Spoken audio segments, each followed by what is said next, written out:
Magandang araw po muli sa inyong lahat and happy Easter po sa inyong lahat.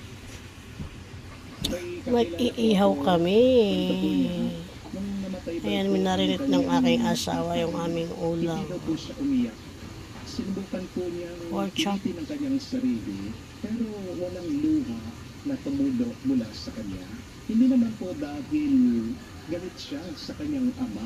Mahal na mahal po niya ang Magandang araw po muli sa inyong lahat and happy Easter po sa inyong lahat.